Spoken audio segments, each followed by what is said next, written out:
Hello? We're good. Okay, we're going to open the Select Board agenda with the Select Board meeting of November 6, 2024, amended at 6 p.m. This is an in-person meeting at 138 Main Street, Wenham, Mass., first floor. As a convenience to the public, it is available electronically via the Zoom link below or via HWCam for viewing and participation. In the event of a technology failure, the meeting will continue in person. Please be advised that this meeting is being broadcast live via Zoom. It's also recorded for playback video on-demand viewing at hwcam.org.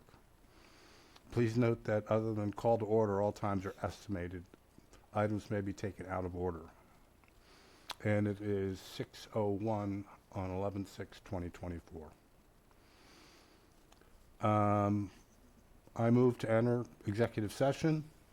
Right? Executive session as follows, pursuant to GL 30A, Section 21, 1, to conduct strategy sessions in preparation for negotiations with non-union personnel, or to conduct collective bargaining sessions or contract negotiations with non-union personnel, shared assessor. 2, to discuss strategy with respect to collective bargaining or litigation if an open meeting may have a detrimental effect on the bargaining or litigating position of the public body and the chair so declares. Move. Okay. Yeah. Going upstairs? With the vote, I think. You need a vote. Second. All in favor? All in favor? Peter says yes. Deirdre, yes. Ben, yes. Karen, yes. Gary, yes. And we're going upstairs?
So,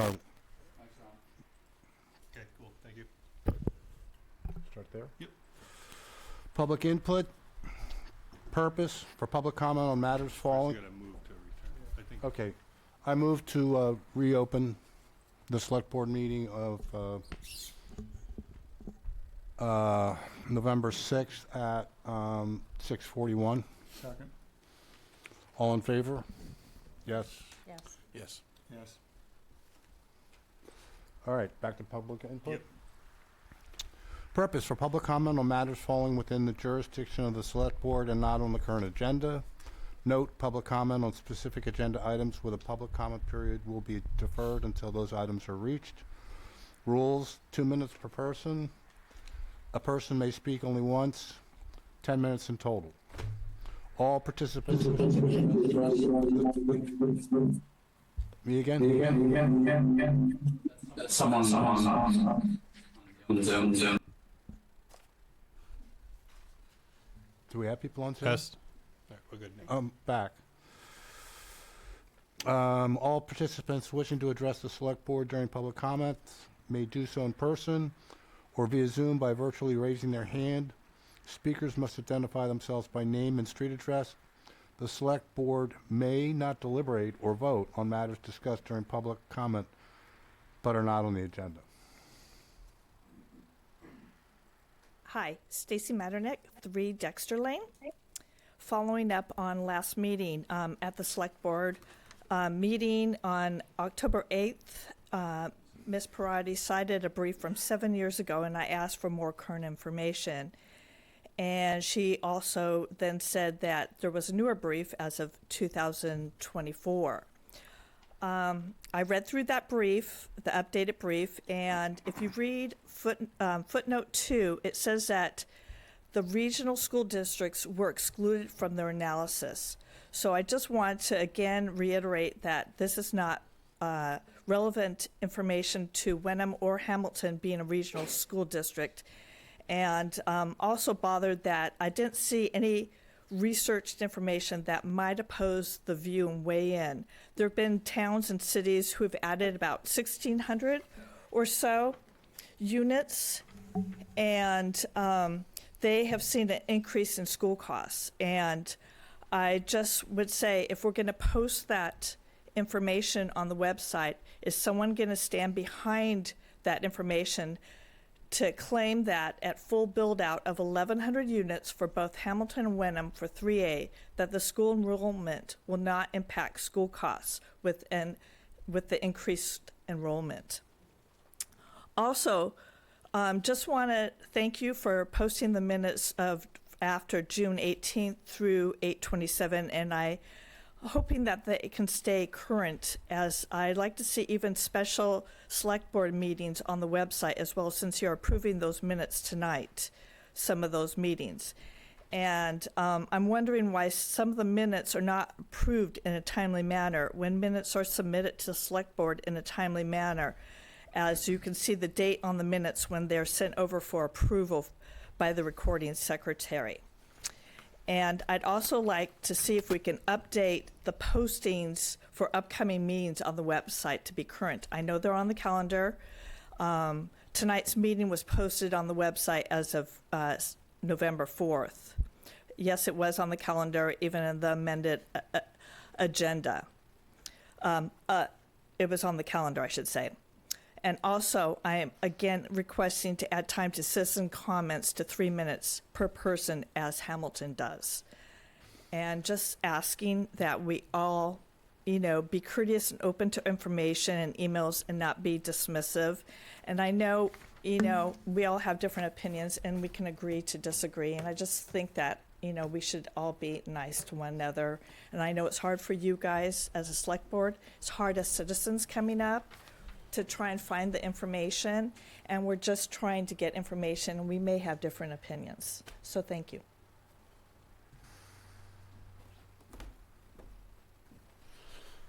Anyone else? Anyone online? No hands raised. All righty.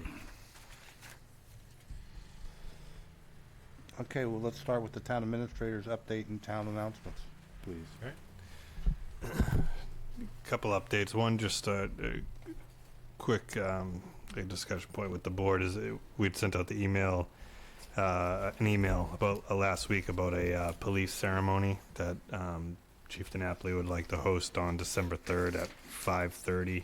There was some, I meant to put this on the agenda as a discussion item, but I just a reminder to get back to me on when, if that's going to work. I know there was some, I think Deirdre wanted it to be a little bit later, so there seems to be there's going to be a little bit of work on the back end to find a time that works for everybody. So just let me know.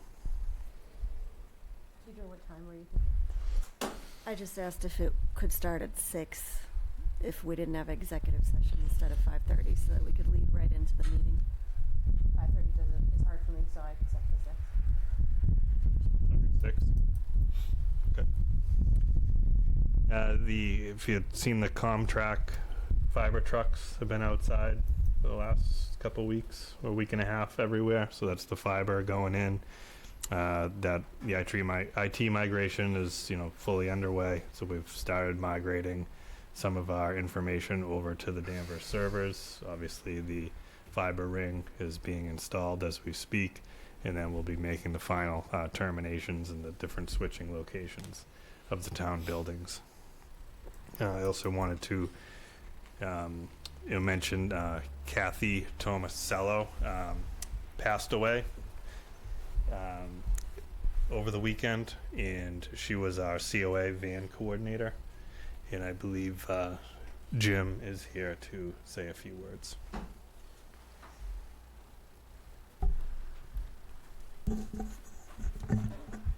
Good evening, everyone. I was just going to say a few things about Kathy, and then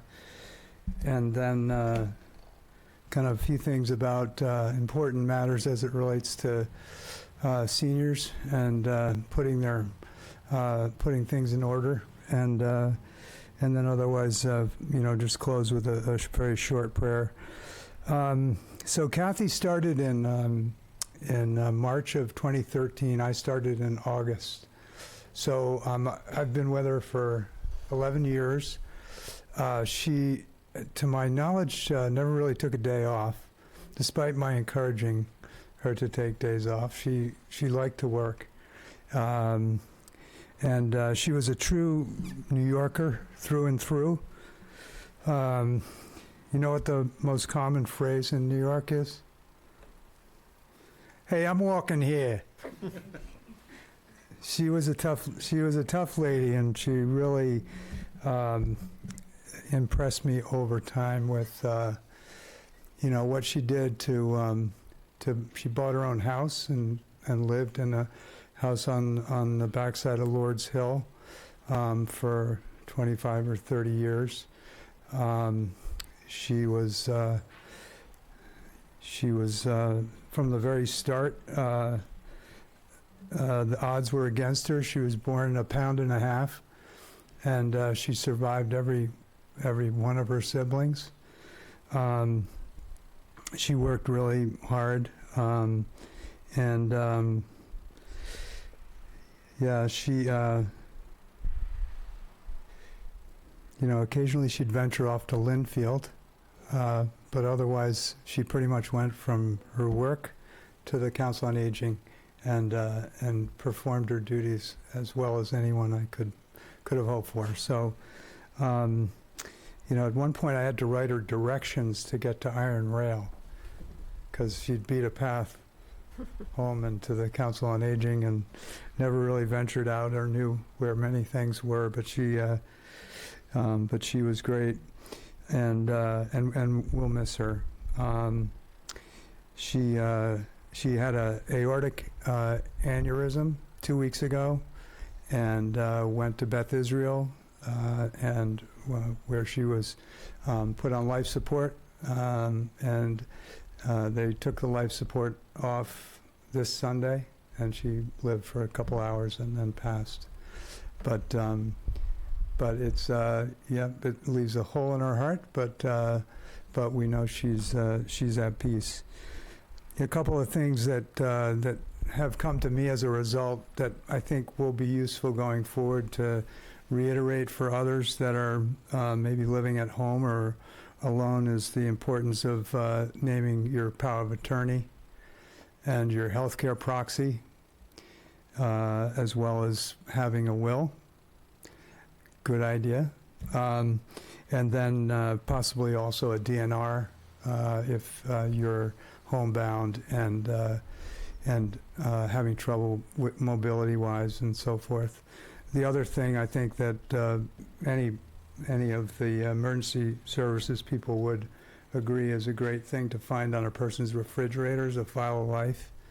It's just a form that has everything having to do with your doctor, medical information, and so forth. So I recommend that, again, anyone who feels so compelled, we have them at the Council on Aging, and I recommend making it easy for our emergency services, police and fire, to get information about what's going on. So with that, let me just say a little prayer. Eternal rest grant unto Kathy. O Lord, let light perpetual shine upon her, and may she rest in peace. Amen. Thank you, Jim.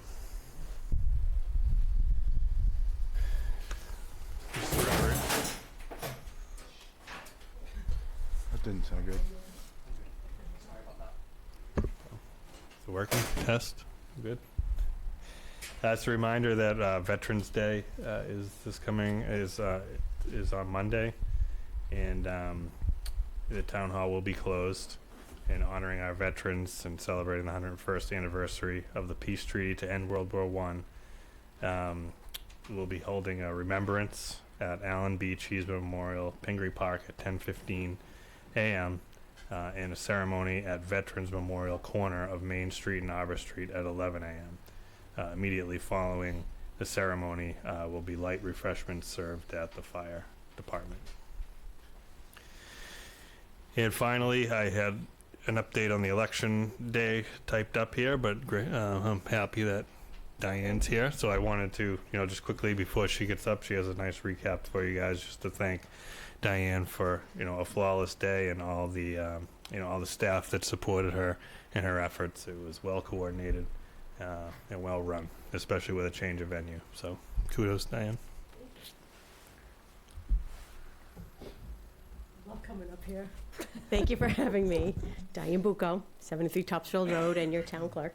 Yes, Election Day went very smoothly. Before I give you the details, I want to thank the museum for letting us use their house. It worked out wonderful.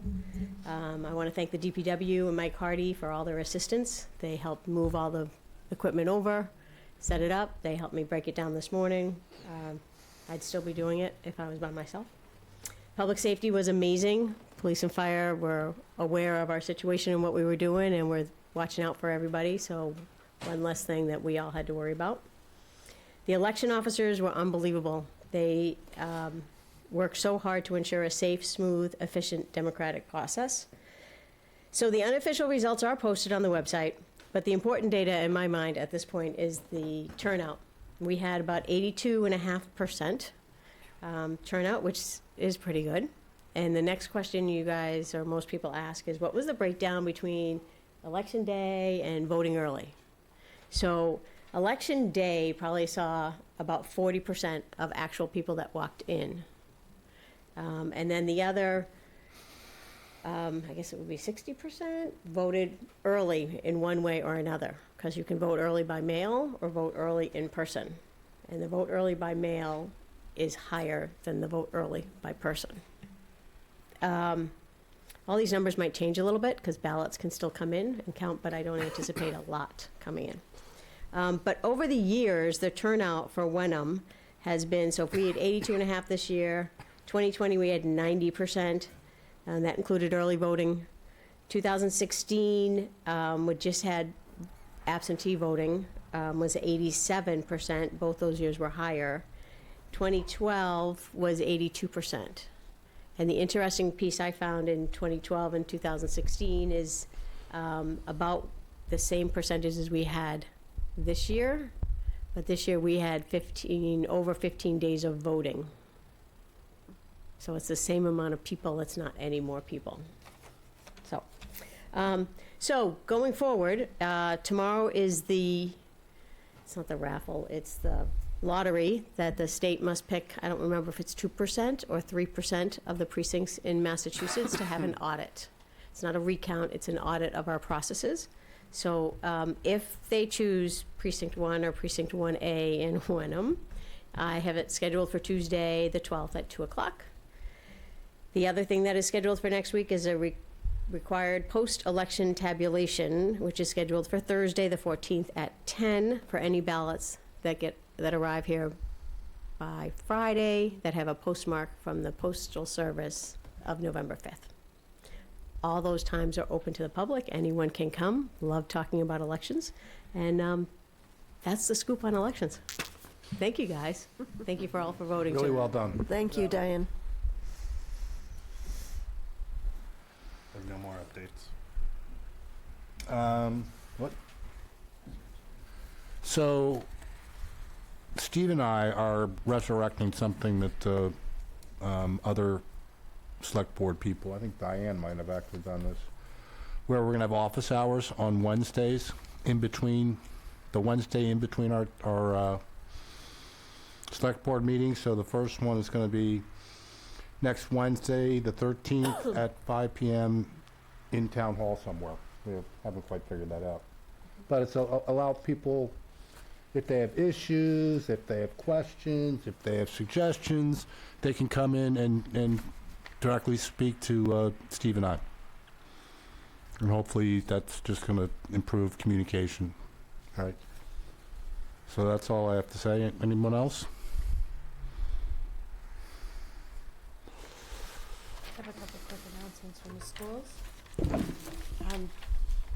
You guys all done? I'm good. Just wanted to reiterate the Veterans Day celebrations that are being sponsored by the Boys and Girl Scouts. We have a lunch that is being provided at the fire department at 12 o'clock. So all are welcome to that. We do have a Winthrop Holiday Boutique, which is happening on December 7th. Vendors are still needed, and the links are directly on their website, Facebook, Instagram, pretty much everywhere you can find it. And Cutler Turkey Trot, there have been some questions about whether or not that is open to everyone. That is not. Unfortunately, it's just for the kids. So they are looking for sponsorships, and they're extremely excited to have their first annual fundraiser. It's going to be the Wednesday before Thanksgiving at 9 a.m. So any and all are welcome to head over to Cutler to cheer on the kids. That's all I got. All right. We're good? All right, so let's move on to the consent agenda. Routine items for approval in a single motion, allowing them to be passed without discussion unless held. And we have minutes. 1, 2, 3, 4, 5 different sets of minutes. The one-day liquor license for Wenham Museum, 132 Main Street for Thursday, November 21st, 2024, from 5:30 to 7:30 p.m. And so I move that we vote on these. I'll make a motion. Sure. Wait, can I say something very quickly? Just a quick note. There is a note on the minutes of the dates that were received. However, the dates that I believe the select board as an entire board receives them is in our packet. So I'm not entirely sure that those dates are correct. So we might want to take a look at those. It does say dates that are submitted, but that is incorrect. Submitted by the minute clerk. Right. Yeah, those are the dates that the recording secretary submits the initial drafts to me as the secretary. Correct, but the date that it's provided to the select board is also. Yeah, I don't know if that's noted anywhere. I don't think that typically would be on the drafts, I guess is Okay. my point, but Okay. It'll be on the minutes of tonight's meeting would When they were reflect- approved. Yeah. Right. Okay,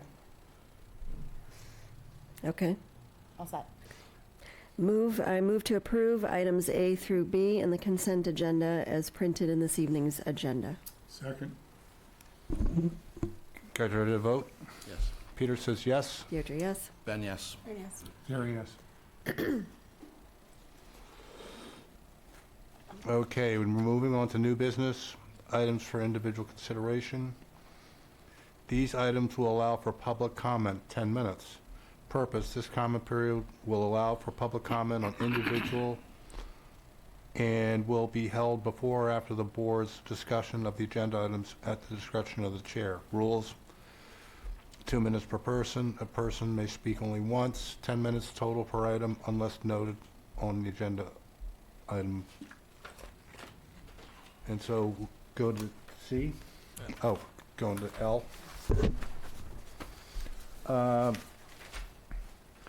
General discussion on the allowance of hunting on publicly owned land. I don't know, Karen, you had received a request. I don't know if you want to give some background. Yeah, so I had received an email regarding the food project land over down on Larch Row from one of our local hunters, had requested a update of whether or not it would be allowed from a archery and bow and arrow perspective. They approached the food project. The food project said that because they leased the land from the town itself, it was the town's decision based on the select board on whether or not that would be the case. I was completely honest and said I knew absolutely nothing about this policy. So I reached out to Steve, who then said that we should probably address it here. So I guess right now, the bylaw, it's in the packet, and Michelle, if you can pull it up, but it's Want me to read it? Yeah, sure. Section 144, 1, prohibited acts. No person shall fire or discharge any firearm within the limits of any park, playground, or other public property, except with written consent of the select board, or hunt, trap, or fire, or discharge any firearm on any private property, except with the written consent of the owner, his authorized agent, or the legal occupant thereof. Yeah, so basically that means that you can't do it without permission. In this case, the select board would be the owner, or they can give permission. So really, the request was made. Both chiefs are here. Chief Kavanaugh had mentioned that this discussion had come up under a previous board, and the liability was, at that point, was felt to be too great. But this is a different board now, and open it up for discussion. Chief Kavanaugh has some context he can add to the background, where I believe he's a hunter himself. Yeah, so just last week, we just had a hunter, the Iron Rail property, shot a deer illegally, basically poached it. The game warden was there, Wenham police were there. There was basically, the only thing he could do was cite him for not tagging the deer. Because the town's not posted properly, and it even happens on Audubon property. They can't charge you with it because they can't post it properly. Like Audubon is supposed to post every 50 feet. And it has to be signed and dated every year. Has to be posted every year. And they just can't, they can't do that. In the town of Wenham, you can't do that. And I don't know if you had that picture, Oh, no, I'm sorry, I don't have it. So, like, the town of Ipswich has signs at every quarter. Prohibits, it's for the hunters to prohibit hunting on the town property. That's what covers them, so now the environmental police can charge them with it. So this guy basically shot a deer illegally and just walked away with a $120 fine for not putting a tag on it. So, but if you sign your name and something happens on that town-owned property, I would think you would be responsible. Because this happened on Boulder Lane where I believe somebody that shot a dog or something, and not this board, many boards ago, had signed, and it didn't end well, so. It's not a good practice to have the town having hunters come in. If there's a problem in the area, contact animal control. I have hunters that come in, but it's, you don't know who you're letting on the property. They're not vetted properly, and there are restrictions, you know, 150 feet, you can't shoot from a roadway, or 500 feet from a dwelling. And it's, those pieces are pretty small. So, you know, you have the MBTA goes right through there. And believe it or not, an arrow goes a long ways. So, just a thought. So why can't we post? Oh, you can, We can? yeah. So you would have to post at every entry into the town of Wenham. Every All the way around the perimeter? Beverly, Topsfield, Danvers. You just gotta, if you drive through Ipswich, right when you get into Ipswich, like Highland Street, go over the Ipswich River, it's right there. And they have them everywhere. So that allows them to cite people. But this gentleman, Iron Rail, was trespassed by the Wenham police, so he can't come back. But you're advising against us Oh, absolutely. basically issuing any kind of permissions, Yeah. correct? Just Yeah. to be clear, yeah. Yeah, absolutely. Chief, this bylaw by itself, you're saying, does not allow like anything other than a citation? This current bylaw that we have? Well, it's not properly posted, the town. So, like the Audubon was trying to get around it by posting the entrances of their property, but they can't. Because they own, you know, thousands of acres of woods, and they can't. They just can't do it properly. So we had an instance probably 10 years ago off Woodside Lane. You know, they're shooting deer there every day. The 25 tree stands, and nothing they could do about it. If it's private property, are they allowed to do it? Private property, if you have the acreage, you can, but you have to have the property owner's permission, and you have to carry it on your person when you're hunting. So, Yeah, it's my understanding from the email that, from this gentleman, he was asking that. Again, Yeah. I knew nothing about it, so, so you as a town would have to grant him a permission slip. yeah, that makes sense. Yeah, Which we're not going to do. yeah. Well, it's up to you guys. And that's something you may want to look into, is posting the town. Yeah, I was just gonna, just following up on that point, Chief. So, are you recommending that we should consider making this more strict by posting signs, which would then allow for tougher enforcement? Sure. of this?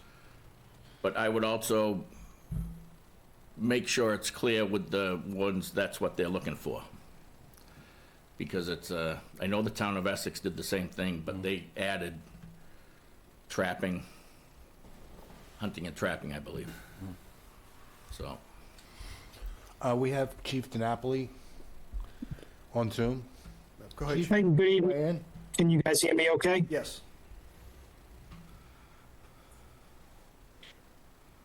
Go ahead. We can.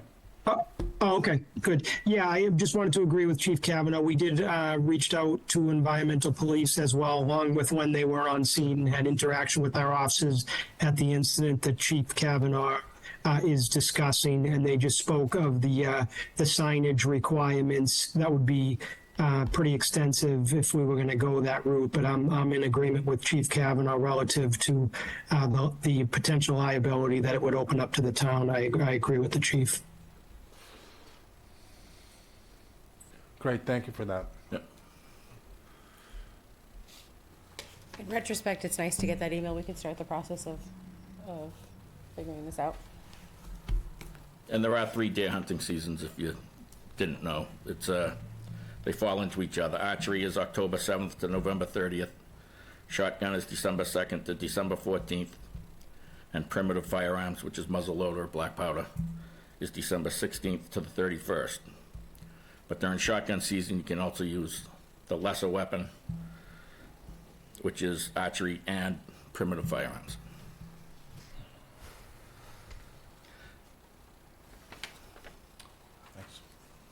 So do we need a little statement to provide, Karen, to send back to this person? Well, it seems like the general consensus is the select board doesn't have any appetite to allow hunting on town-owned land. And additionally, the homework assignment for us is to look into proper signage and make sure we are properly signed. And if we need to do something different, then figure out what that is and do it. And the picture of that sign, if that's what they're looking for. Thank you. It's pretty simple, what they said. Yeah, perfect, thanks. Yeah. Without Thank knowing you. what the signage says, or taking a picture of it, does the signage implicate how much the ticket is? No, It just says that it's not allowed. because there can be Says no hunting. multiple violations. Thank you. It basically just says no hunting within the bounds of That's fine. the town of Ipswich. Yeah. Just a few words. I will respond to him and let him know. There you go. Thank you, Chief. You're welcome. You all set? That's not till later on, so the Thank next you. thing I'm gonna head out. I wanna do Have a good night. Good night. Thank you, Chief. is conduct tax classification hearing jointly with the Board of Assessors. Alrighty, so we're moving to C, conduct tax classification hearing joint with the Board of Assessors. It is after 7. A, we'll stop. Johnny B. Hi, I'm John Bucco, the chairman of the Board of Assessors. We have a joint meeting tonight with the Select Board. Is Patrick on? Yes. Tom? No. As long as we have one more. Yeah, I'll promote him to a panelist. Yep. Tom is too? Yes. Okay. In attendance, I'd like to call the meeting to order at 7:14. And in attendance from the Board of Assessors, myself, John Bucco Chair, Tom Tanis Vice Chair, and Patrick Waddell. Thank you for your time. Terry Fontaine, our interim principal assessor, will walk you through the PowerPoint.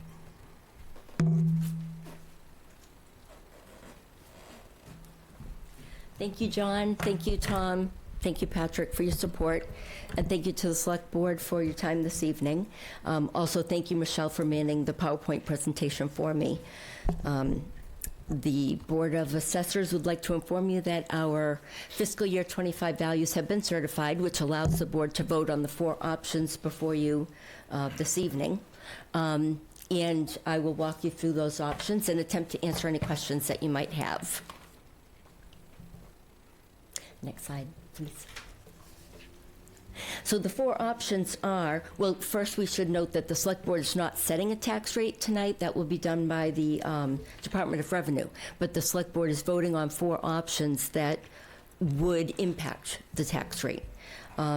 So the first option that the Select Board will vote on is whether to set a residential factor of 1 or as high as 1.5. This would result in either a single or split tax rate. The second option is to adopt a discount factor of up to 25% maximum for open space. And the third option is determination of a residential factor. The maximum there would be 35%. And the final option is similar to the residential exemption. It would be a small commercial exemption. The board could vote to adopt that if they so desire. Next slide, please. So the residential factor is the first option before you. Historically, Wenham has adopted a residential factor of 1, which results in a single tax rate among all classes of property each year.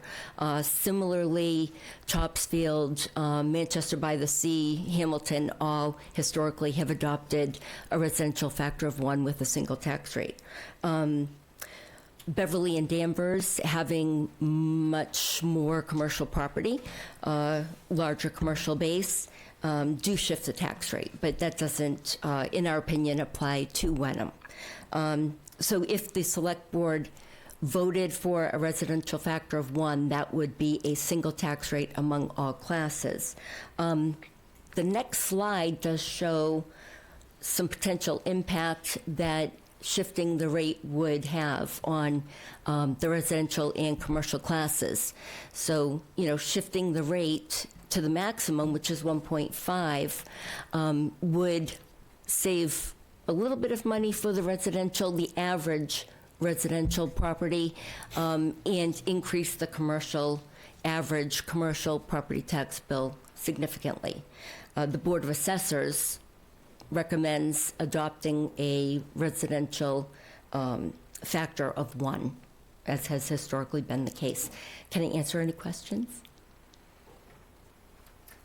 If the board would like to vote on this?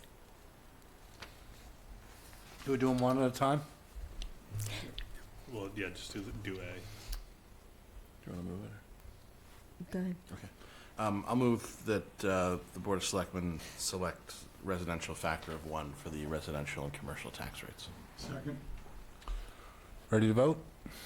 Peter says yes. Deirdre, yes. Ben, yes. Karen, yes. Here he is. Thank you. The second option before the Select Board this evening is to adopt a open space discount. The Board of Assessors does not have any parcels classified as open space in Wenham.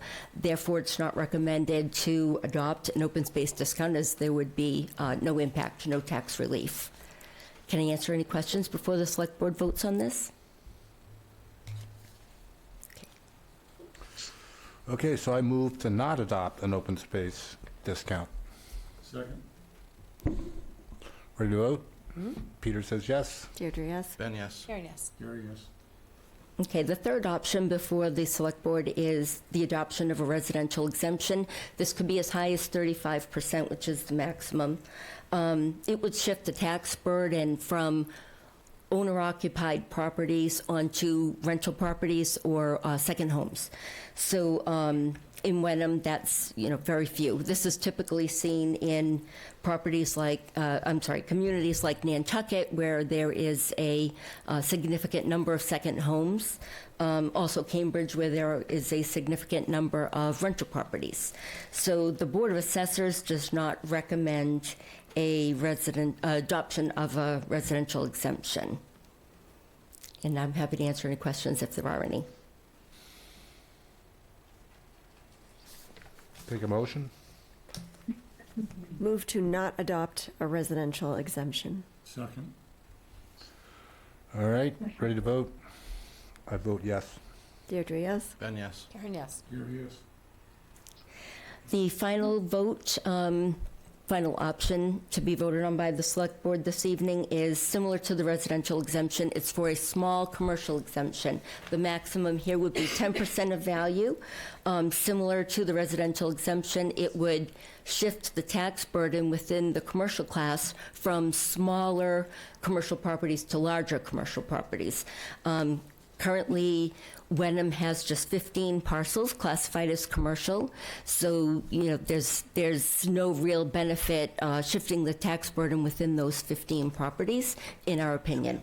For this reason, the Board of Assessors does not recommend the adoption of a small commercial exemption. I believe as a small business owner in town, I need to recuse myself from voting on this. And I can clarify if you like.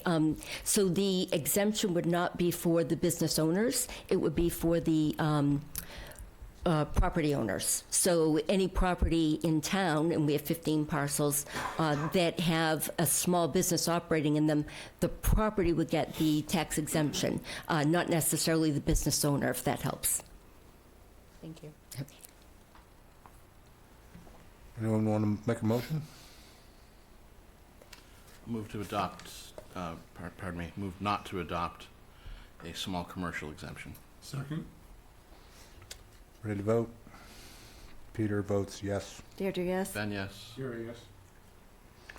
Thank you. Thank you very much for your time. Thank you, Terry. Thank you, John. Oh, yes, we need to. Thank you, Patrick.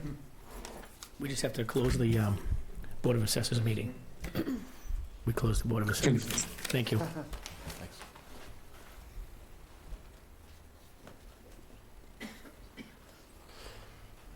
All right, discussion regarding Secretary Austin's letter in response to the Select Board letter regarding MBTA 3A.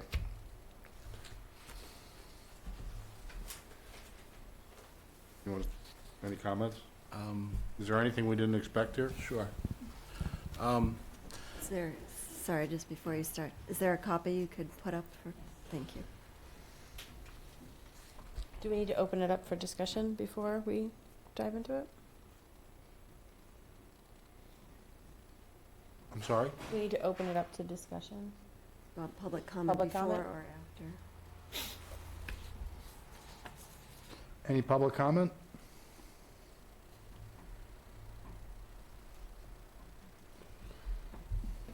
Not online either. Okay. So I think, as we all did, I read the letter. Obviously, it's something that we should give careful consideration to, given that it's from the state agency that to whom we addressed our letter explaining why we thought as a board it was wise to not hold the special town meeting on 3A in November, but rather to wait for the Supreme Judicial Court's decision in the Milton case. The bottom line for me was I didn't find the letter persuasive in terms of wanting to change the course that we're on. Speaking as one member, of course. I thought that the letter was specific to Wenham's situation sort of at the beginning, and it mentions, and the public should be aware, and this letter's publicly posted, but the public should be aware that the Executive Office of Housing and Livable Communities, which wrote this letter, did make specific reference to a $65,000 grant that the town is poised to receive next year from that agency, and that should the town not be in compliance at that time, that grant money could be at risk. Of course, if the Supreme Judicial Court decision comes out in certain ways, that may not be something that the agency would be empowered to do. So to me, that sort of underscores the wisdom in waiting to see what the SJC does. I thought that that other parts of the letter sort of evolved into more of a form letter. It started to not make as much sense to me at the end, because it said things like, when you have your November special town meeting, give us feedback prior to your November 2024 special town meeting, which of course it acknowledged we had postponed. So overall, I was good to get that feedback, and for the agency to be transparent with the town as to what its thoughts were on what we were doing, but I didn't think it was really addressing many of the rationales that we had in our letter. That was my take on it. Anything else? Anyone else? I guess I have a process question. So the pre-adoption application for review and feedback, does that need to happen after a public hearing by the planning board? No, it can happen at any time. The planning board is elected not to participate, at least at this point. Have they received a copy of the letter? Yes. They haven't met on the letter yet. But I guess my question is there any utility in submitting for the pre-adoption review prior to the case? Right, or this year, maybe. Just this calendar year, if it were to be done.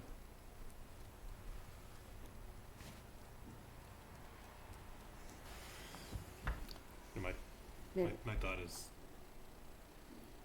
that, with regulations with regulations that may change, sending it in for a review at this point, whether they approve or deny the submittal as in compliance or not, may change. So I don't know if you end up doing it twice based on what does change as a result of the Milton case.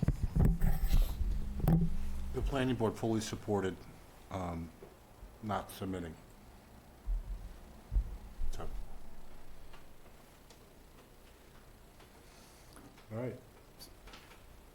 Gary? So I think we're committed to staying the course here, waiting for the Supreme Judicial Court in any event the days have clicked by so that really is no time for having a town meeting prior to the end of the year anyhow, so might as well stay the course and recognize that we probably won't get the 65,000, but also noted that I think long-term, unless the courts decide otherwise, that the administration will continue to push this. And Salem News had an article today of Middleton losing $2 million on it, so clearly we need to resolve this at the town meeting in April.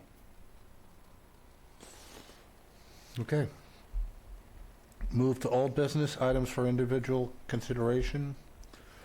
These items will allow for public comment 10 minutes. Purpose, this comment period will allow for public comment on individual and will be held before or after the board's discussion of the agenda item at the discretion of the chair. Rules, 2 minutes per person. A person may speak only once. 10 minutes total per item unless noted on agenda item. Can you go to So we're going to E? Actually, new business does not have public comment attached, Right. Bring up the contract. for Just the front clarification. Got it. Do we have any? Yep. So the first one is in this new business section is, so this is a grant agreement to participate in the Eastern Essex Regional Public Health Coalition intermunicipal agreement. It's between the towns of Hamilton, who is the lead, Rockport, and Essex, and Wenham. So this is, I've been talking about the emergency preparedness study that was done on all communities in Massachusetts, and particularly the small communities, including Wenham. The results showed that these smaller communities in particular were woefully unprepared in the event of another health emergency. So what this is here is to supplement our efforts, not displace our efforts. So it's not to, so it's not to take over any efforts that we're already budgeted for and currently providing our residents through our health efforts, but to supplement that so that we're better prepared. And Paul here is here, and he's our health coordinator through this program. And you want to say a few words about the program, or?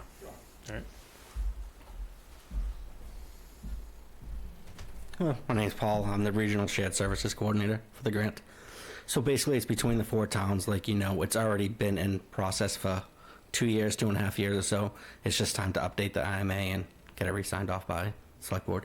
The only big difference between this year's and 2 years ago is having the Board of Health also sign off on it. So they're more aware of what's going on. And there'd be added more money. So correct. Right. So we have your services now, and we also have we'll be hiring a full-time, we're trying to hire a full-time public health nurse and a public health inspector. And there's also a social worker. And a social worker, right, who is under the other contract, right? Yep. Correct. Thank you. Questions? Just technical, can we scroll down to 6E?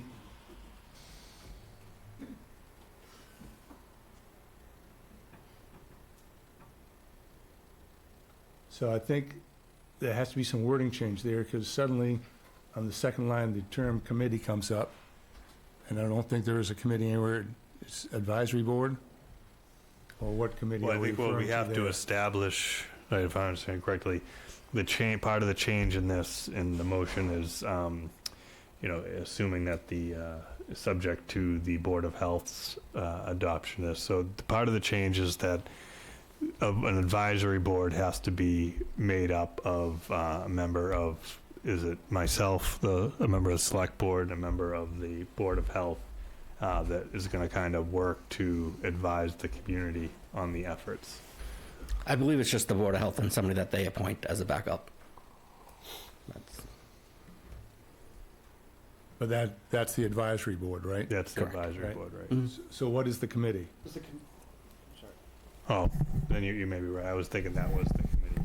Is the committee, Paul, just the group we have in each town, like myself? Correct. And town manager in Hamilton, and so on? sort of like a working group, Gary. Okay. Yeah. So we need to modify that. Not, it shouldn't be by the committee. No, I guess, well, now that Joe highlighted, yes, so there's a committee. I appointed Joe to serve on the committee, so I guess the committee that they're referencing here, I didn't realize, is a group of representatives from each town. So it would be Joe from here, Aaron, a woman named Erin from Essex, Joe Demilowitz from Hamilton, and then Mitch from Rockport. So that's the committee that, I guess goes through and works these contracts up and works with the state and the attorneys. And then we have the addition of the advisory board and the addition of the Board of Health having to sign off on the agreement itself, where before it was just a function of the select board. Thank you. Got it. Ready for a motion? Sure. Move to approve and sign contingent upon the approval by the Wenham Board of Health, the Eastern Essex Regional Public Health Coalition Intermunicipal Agreement, or IMA, for the Public Health Excellence for Shared Services Grant. Second. Okay, all vote. Peter votes yes. Deirdre, yes? Ben, yes. Sharon, yes. Gary, yes. All right. Discussion and potential approval of ARPA premium pay roster and individual dollar amounts. Can you pull that up, please? So this is the spreadsheet coming out of last meeting. It seemed generally the board was supportive of a $2,000 one-time payment to all full-time public safety and $1,000 to any part-time public safety and full-time critical admin as deemed fit by, eventually just asking around internally who had to be here in person, who was, supporting the town in person, going above and beyond. So we did circulate it through a number of individuals to review it for accuracy. Two comments that were brought to my attention after this is that, that should be included in this list is to include Diane Bucco, who ran a presidential election during COVID, to be added to this, and in the $1,000 range, and also to increase Jackie Bresnahan and Mary Beth Ting, who, by the feedback I've received, worked significantly long hours in person running the vaccine clinics beyond even what they were compensated for. So that may be something that the board wants to consider and would be changes from the list you have before you. So Quick Jackie question. goes from There's 1 to 2,000? Yep. There's $1 amount missing. Is that typo or Probably. Which one? right there in the middle? Michelle Freeland. Let me.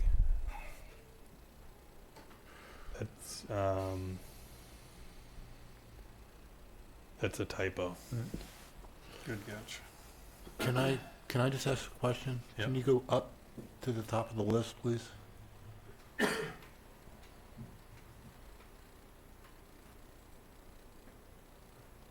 Okay, never mind. Got it. So do you want to fix this list? Sure. And then we'll just vote on it. Next time. Yeah. Was it just the one edit? Well, it would be at, I guess, 4 edits. Add the $1,000 typo, increase Jacqueline Bresnahan. Oh, and, those aren't in here. they're in here, but they're in at $1,000. Okay. So and Mary Beth Ting from 1,000 to 2,000, so that's 3, and then add Diane Bucco in the amount of 1,000 to the list, who is not there at all. Was Diane a full-time working employee here during that time though, or are you just specific to the election? Because using that gauge, I would say that puts her in the $2,000 range. Well, the general rule that at least I came out of it up the top, and it was stated up the top there, was the only folks that, and I guess we're changing it with Mary Beth and Jacqueline, but this list was defined with the rule that the only $2,000 stipends or one-time awards were for full-time public safety, period. Everybody else was 1,000. But obviously, the board can make any changes they I could wish. easily argue that for that position in particular, especially when there's so many on here that are no longer employed that we're paying the full amount to. Oh yeah, I mean, you don't have to argue to me. Whatever the board wants, we'll support and pay it, absolutely. Well, I would certainly support the 2,000 for Mary Beth Ting and Jackie Bresnahan, as, you know, the fact is, they were face-to-face with, you know, hundreds of cars, and the people, probably more than anybody else, was exposed. I have a question just about the dates of service. So there are 3 or 4 people on the list who began working for the town in these capacities in 2021, and I realize that, you know, the pandemic went through various waves, but how was the date picked? March 1 and 20? Yeah, so it's March 10th, 2020 through June 15th, 2021. Yes. Like it says up top. Yeah, thank you. Yeah, and so that was, you know, basically, yeah, we talked about how that was the state of emergency, right? difficult it could be to try to, whether prorate by the day or, and so, you know, at least the decision at the last meeting, and it could certainly be changed, was to, if you worked even one day in that spread and you met, you know, the criteria in the second line, then those are the amounts you got. Great, thank you. All right, so we'll clean that up, and then we'll vote on it next meeting.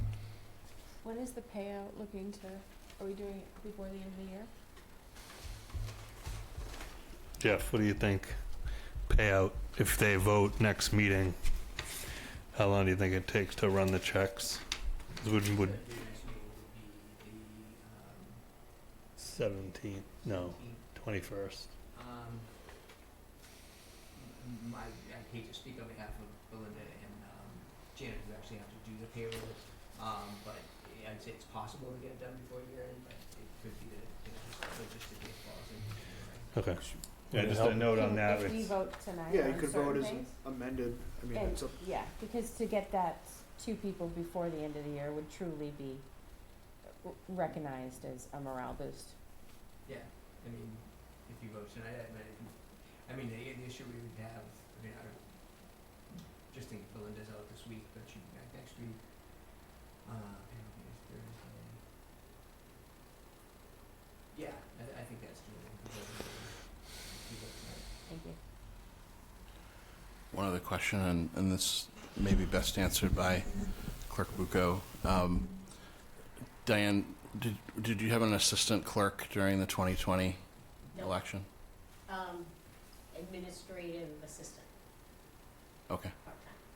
Part-time administrative assistant, who assisted you in carrying out the election? Yes. Okay. I only asked because I think we've designated Mary Beth Ting and her, I think assistant was her title. It was sort of the Yeah, no, I mean, second definitely person. that would meet the part-time critical staff, would meet the $1,000. Yeah, it can be 2,000, but would meet the Diane's assistant should be included in the list in some capacity. Okay. What's that person's name? Terry Von Stats. Right. Okay. So I would move to increase to Diane to 2,000 and add Terry for a 1,000. So that's 1, I agree with that.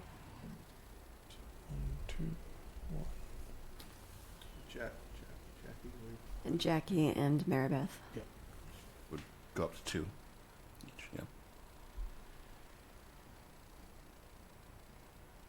Got it. Okay.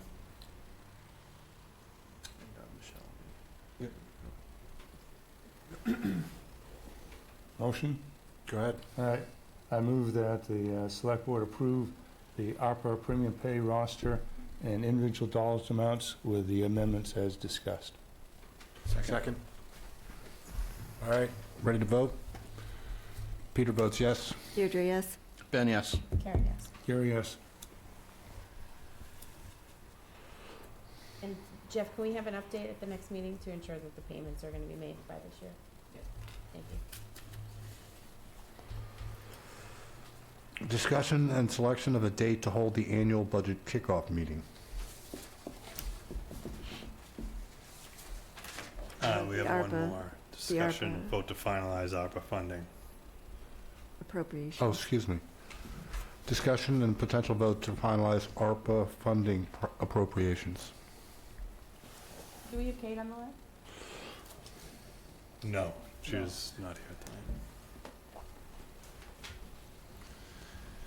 All right, so the additional appropriations are, so where it says additional projects, so that's where you'd have the motion from with those dollar amounts, with the exception of the ADA has to be reduced to account for the adjustments, would have to be reduced to $43,395.45. 43 what? Excuse me, $43,395.45. That will account. And the 100 goes to 106? What's that? The premium paid. Yes, goes to 106, correct.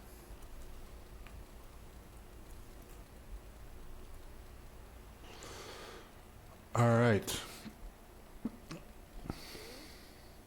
Move to approve the additional ARPA projects of ADA ramp, sidewalk, stormwater, roadway of $43,395.45. West Wenham Park overage, $125,000. Police station overage, $15,000. Premium pay for essential workers, $100,000. 106,000. Pardon? 106. We made the We adjustment. Oh, increased. okay, 106. Second? Ready to vote? Peter votes yes. Deirdre, yes. Ben, yes. Karen, yes. Gary, yes. All right, now, discussion and selection of a date to hold the annual budget kickoff meeting. All right, historically, Wenham has always had, or at least what's been told to me, and certainly the 2 years I've been here, has had its initial budget meeting on a Saturday at the Bucher School.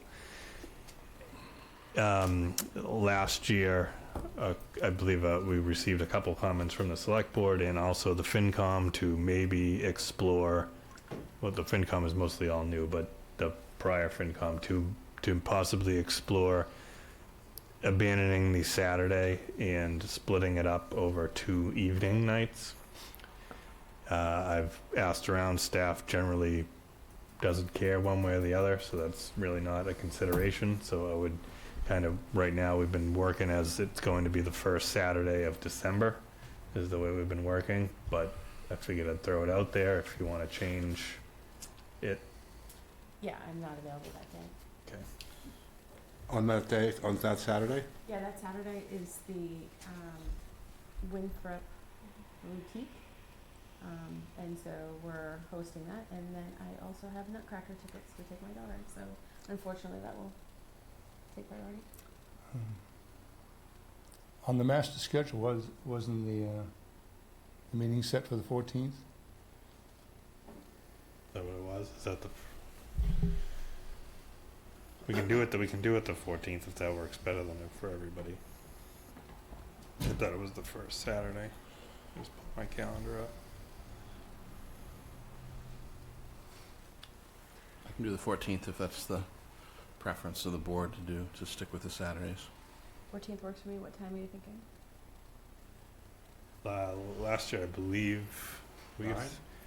I think we started at 8:30. Everyone got there at 8:30, and we opened with the intent to kind of start presentations at 9.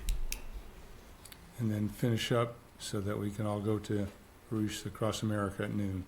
That was the last year's schedule.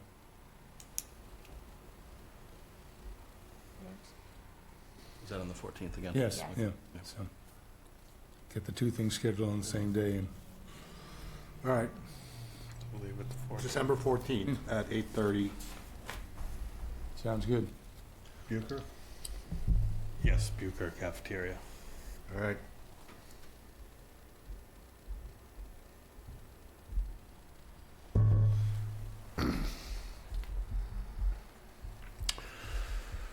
All right, presentation on bylaw changes as a result of last year's town meeting and what it means for residents, staff, and board and committee members.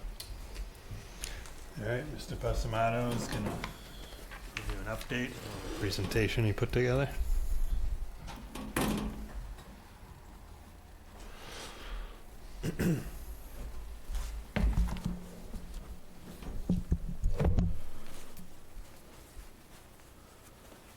All right, thanks, Mr. Chairman. So just in response to the Select Board's last meeting, I just wanted to quickly go over the articles that were approved at annual town meeting that are going to trigger bylaw changes. Starting with Article 14. To keep going, next page. Yeah, thanks. This is the organization succession of board, commission, council, and committee officers. So this is effective as of October 10th of this year, once the Attorney General's office approved it.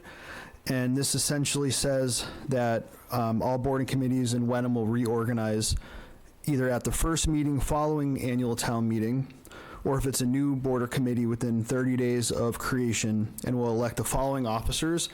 Some of these positions look familiar: chair, vice chair, and clerk. However, a new position for certain board and committees is the financial officer, but that is only specific to boards that oversee financial aspects such as line items, trust funds, etc. I would assume the select board would fall under this, as well as CPC, for instance, affordable housing as well. Again, that is effective as of October 10th. October 15, Article 15 is to move from an elected Board of Health to an appointed Board of Health.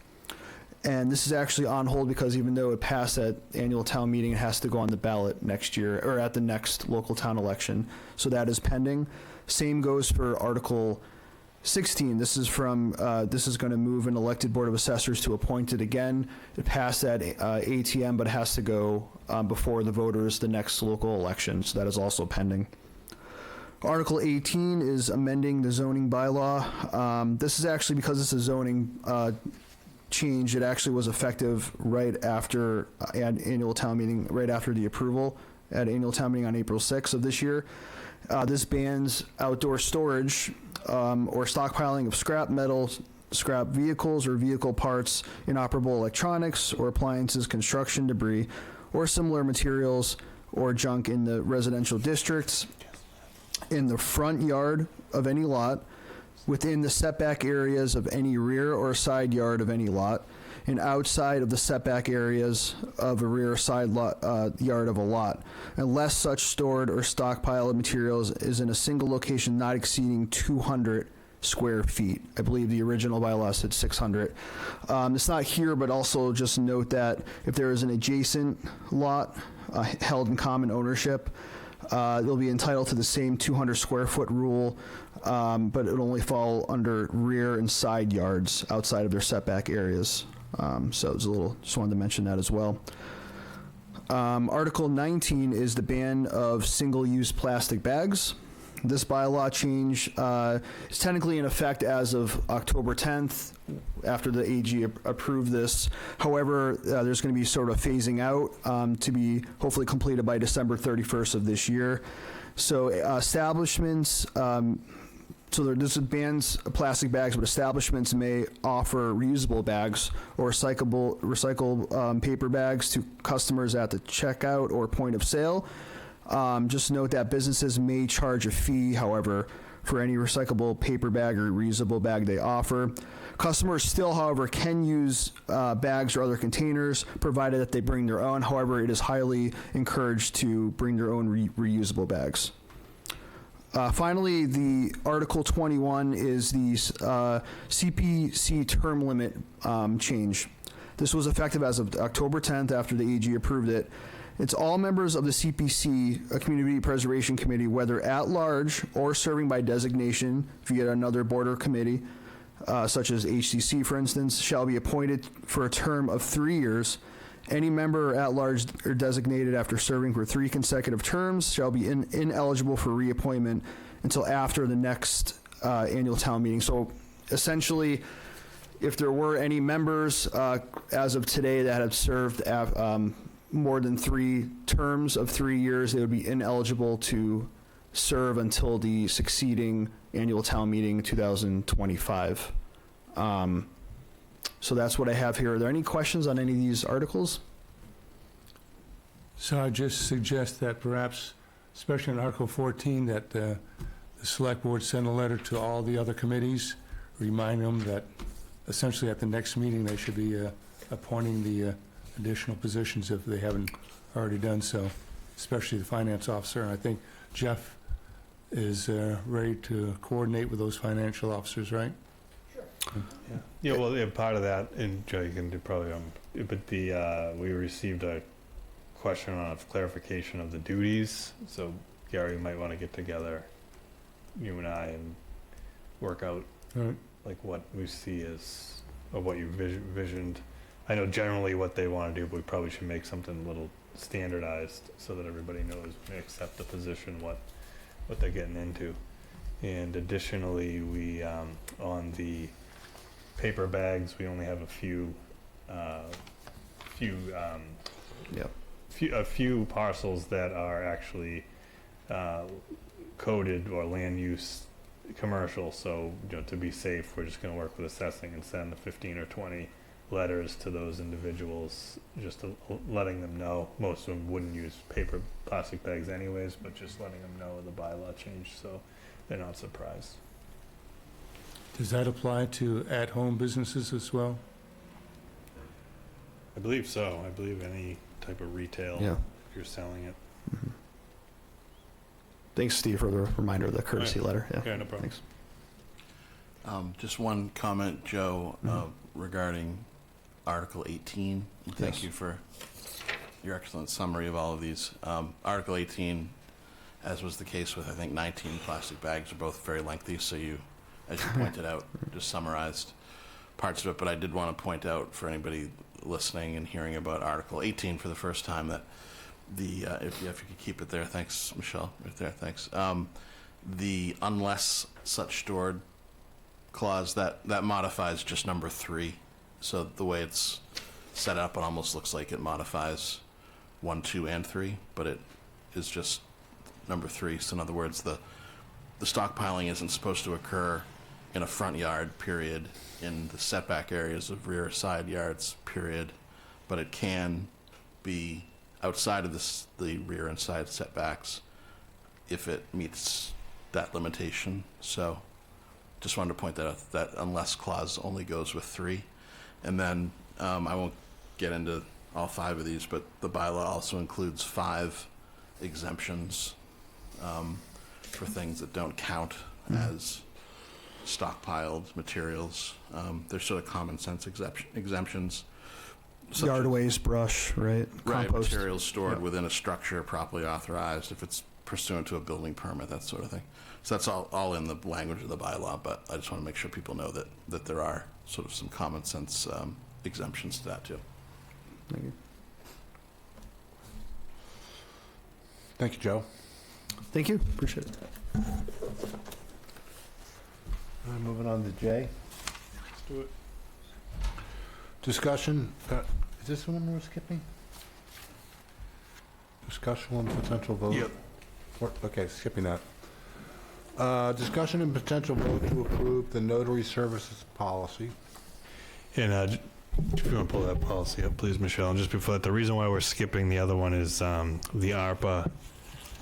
The appropriation of the additional ARPA funds is going to change the scope of the contract.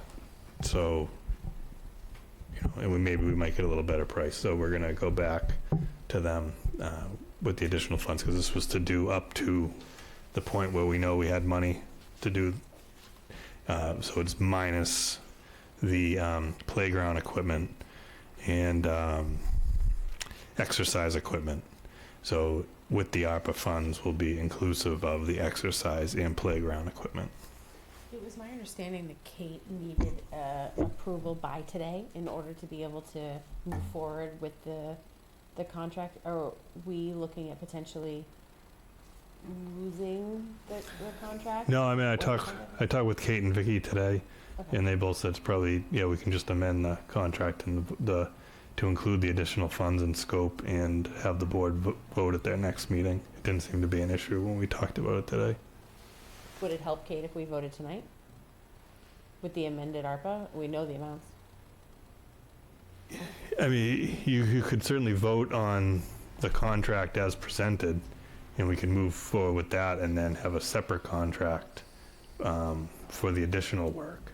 I'd love to give Kate a little bit of leeway. Okay. It's ready to go. It's a good contract. So if you wanna do it that way, I'm sure that's fine as well.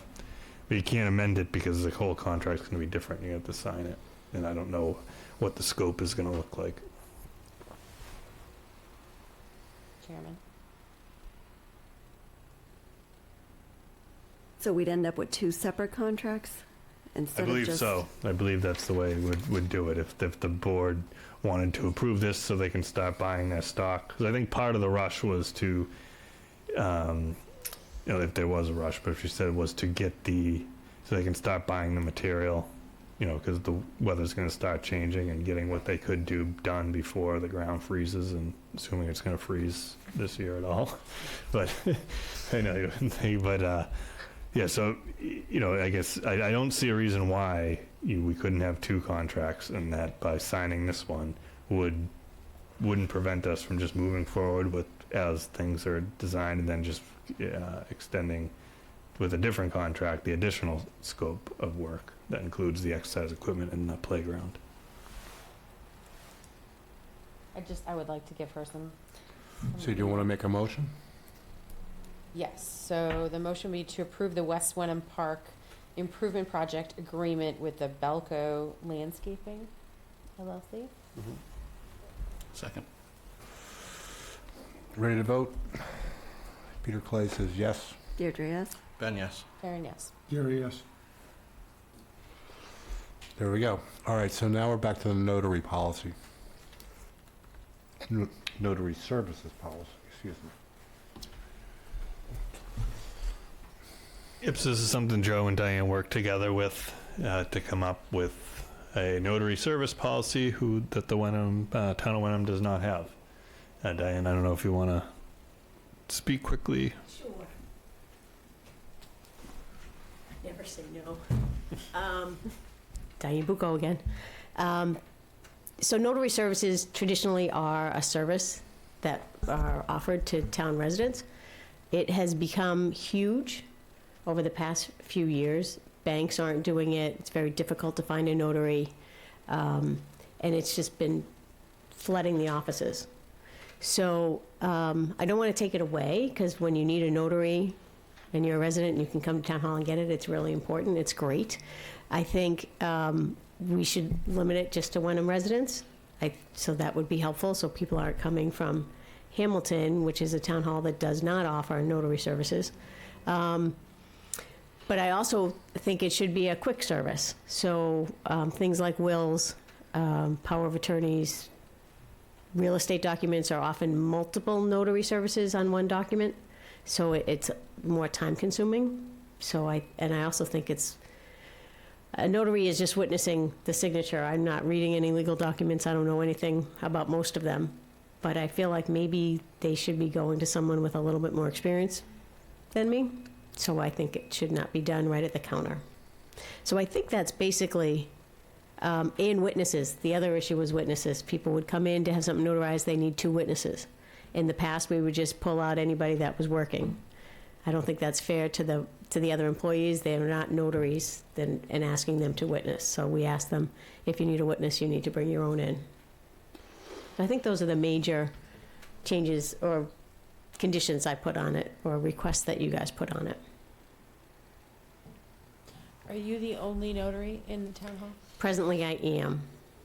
And what is the cost for someone else to? It's not large, 60 maybe to do the application through the state, and then maybe up to 100 for the seal and the stamp. I could be off. The notaries are good for 7 or 8 years, so I don't remember when I got mine, but I am presently the only one. In the past, we've had other people, notaries. Depends on who's working, really. Although rumor has it we have someone applying. I signed. Margaret Hoffman is sending in to become a notary as well. It's good to have a backup. If someone came in for a notary, say yesterday, it might have been a really hard day for me to help them. And if someone in town hall who happens to be a relation, I can't notarize that either. So it's good to have a second if possible. But good question. If you end up having an assistant, can we ensure in the job description that they are a notary? A notary. Or can we provide that service for them to become? I would love that. I don't think it was in the job description, and she's already hired. And I don't know presently if she is a notary. I know that she was. So I could check into it. But. All right, well, this looks really good, Diane. Any more, Gary? Yeah, just a point on number 8. It's good information, but I'm not sure a town document should be referring or recommending other commercial establishments.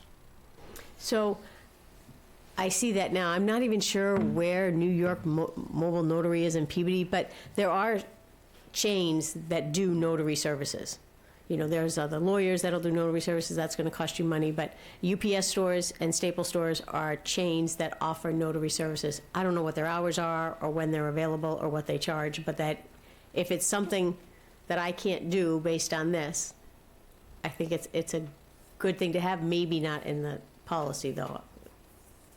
I don't know. I would delete 8. Yeah, strike 8. For quick reference, TD Bank all of them are notaries, and they offer them to their customers. So if you get stuck, you can. That's good to know. Yeah, the one in North Beverly does a lot of work. Santander no longer does notaries at all, and I know this because they brought me all of their notary journals because they send everybody to the clerks. Oh, It's nice. Okay, so I move to approve the notary services policy as amended with the deletion of .8. Second. And ready to vote? Peter votes yes. Deirdre, yes. Ben, yes. Karen, yes. Gary, yes. Great. I think it's a great addition. Thank you very much. Thanks. Thank you. Thanks, Joe. Oh, no problem.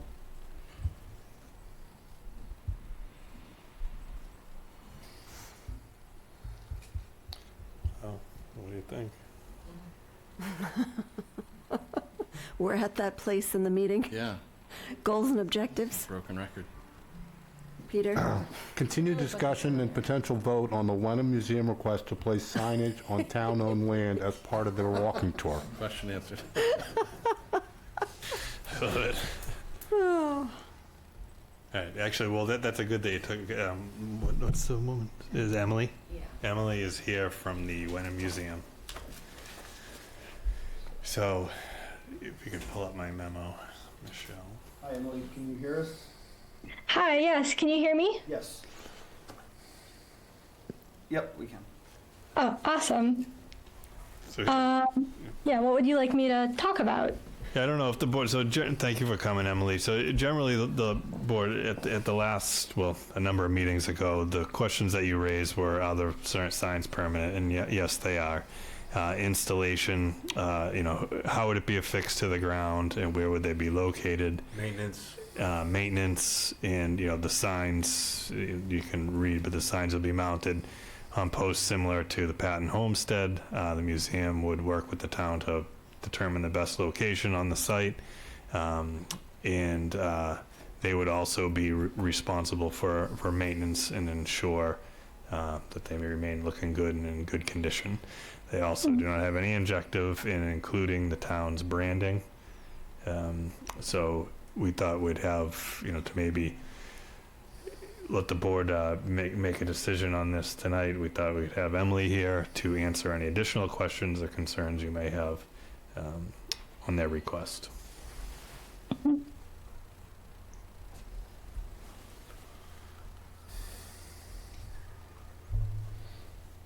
think it's good. I think, they answered all the questions, all the concerns, so I think. Looks good. Yep. All right, so I guess, well, thank you for coming out, Emily. Yeah, I was happy to do it. Easy night. Thank you. Oh, yeah. Thanks. Have a good night. Thanks.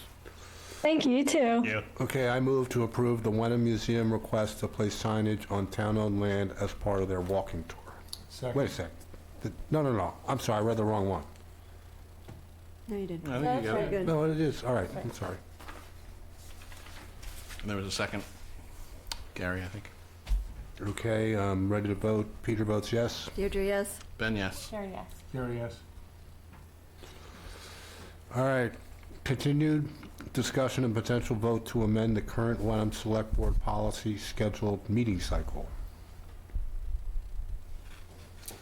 All right, so this one includes the additions that the board discussed last time. There were a lot. F is amended to, as determined by the chair. Zero down, please. And then this one is, so this is to try to handle the change in how we're going to handle the correspondence. So the chair and town administrator will review all correspondence received by the select board, and the chair will decide what items will be placed on the agenda. The chair, at a minimum, will respond to all senders acknowledging receipt of the emails addressed to the select board, but this does not preclude other members of the select board from doing the same. So the only point that I would like to make is that hopefully, if I get some correspondence that comes in, I can respond to that person and say, hey, why don't you come talk to us about it on Wednesday at 5.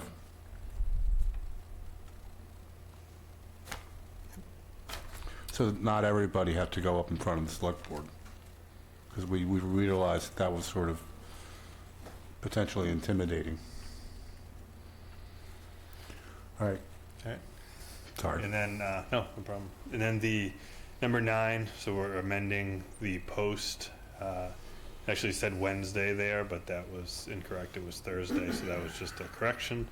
And Wednesday in the event of a Monday holiday. And let's see, number 10 is the executive. Okay, so this is to change from, usually we posted it on Thursday, Tuesday at 2. Now it's Monday at 2 before the meeting. And then if any significant changes are needed or key documents that must be added after 2 p.m. on Monday, the board will postpone discussion of that topic until the next meeting cycle, unless the chair considers the matter time sensitive and requires it to be addressed in the current meeting cycle. That sound all right? The one thing I didn't see on here was, are you going to send the agendas specifically to the committees, like we had discussed? They do. But it's not on here. Yeah, no, it's not on here. That's Oh, right. okay. I didn't add it. I forgot, but we do. We have done it every week, but Right, we'll but it's add not that. on here, Yep, we'll add so- that. And then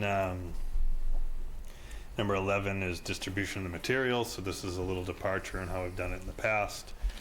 So anything, emails, letters, thoughts, opinions, requests for agenda additions at the chair's discretion, prepared by 1 or 2 members of the board that would be considered an open meeting violation will be included in the packet on Monday. Additionally, the select board office will post the circulated documents on the website within the packet and make paper copies available for inspection at town hall for the public at any time. Additionally, the documents will be circulated. Well, it doesn't say here, but additionally, we'll have documents available to be circulated at the meeting. Can you just go back up to F? F? Where? The first page, Michelle. Okay. Sorry, what does that mean? Review of correspondence as determined by the chair?